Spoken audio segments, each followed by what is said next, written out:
For this problem here, we're asked to prove a statement. So we're told if A commutes with this 2 by 2 matrix here, show that A must be of this form A0 CA for some A and C. So it's not quite an algorithmic type question like a lot of math questions typically are, where you're told to solve an equation or compute something.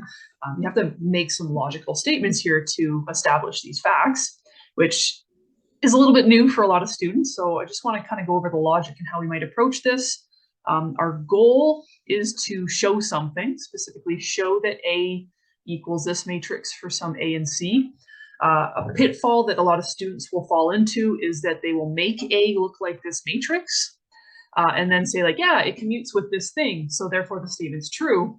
But that's kind of showing things in the wrong direction. So if you assume that A looks like this, and then show that it commutes, you're actually doing the reverse of what's being asked. You're making the assumption that A looks like this and showing that it implies what is actually the assumption that we've been given. So this is our assumption, and that means this is what we have to work with.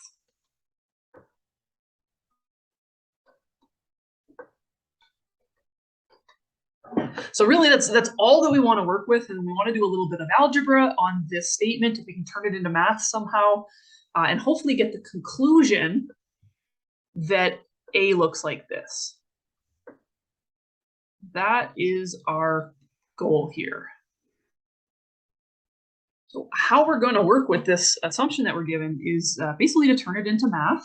So what we know is that if A commutes with that matrix, that tells us that A times that matrix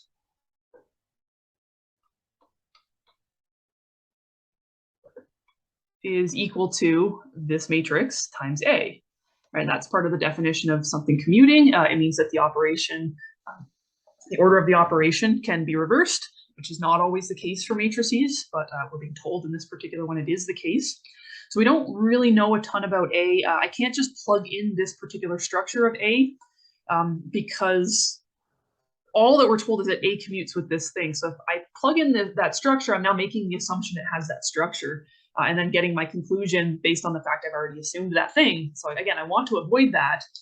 So what I'm going to do here is just let A be as arbitrary as possible. So I'm going to let A equal, let's say, I don't want to use A, C, and A just because they're kind of already taken. So instead of starting with my typical A, B, C, D, I'm just going to skip ahead and do E, F, G, H. So sorry, I don't know why I used the little case A there. That should be an uppercase. So this is going to be my A matrix.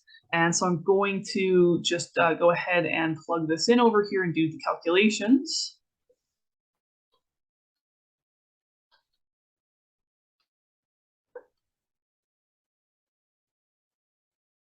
And if we perform the multiplication, what we are going to get for this, the first one will be F. This next entry here should be H, and then because of that 0 column, we'll get 0, 0 here. And then equals on the other side, 0, 0 will give me zeros across the top, and then the 1, 0 should give me EF. And so in order for this statement to be true, we must have, well, basically all the corresponding entries must actually satisfy each other.